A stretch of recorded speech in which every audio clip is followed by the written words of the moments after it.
নমস্কার বন্ধুরা, তোমরা সবাই কেমন আছো? আশা করি ভালো আছো, সুস্থ আছো। তোমাদের ভালোবাসায় আমরাও ভালো আছি। এখন বাজে 11:15। দেখবে আমি রান্না করছি আজকে। তোমাদের দাদাভাই কাজে যায়নি। এই দেখো রান্না হচ্ছে সোয়াবিনের তরকারি, মুগের ডাল, আলু ভাজা। কে কে সোয়াবিন খেতে ভালোবাসো তাড়াতাড়ি চলে আসো আমাদের বাড়ি।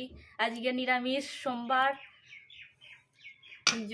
রান্না হয়ে গেছে, তাড়াতাড়ি চলে আসো সবাই। তোমাদের সব রান্না হয়ে গেছে?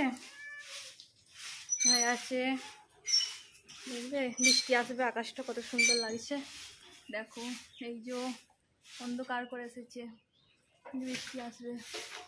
এই যে দেখো, দেখো এটা আমাদের আম গাছ। সুন্দর লাগছে আকাশটা।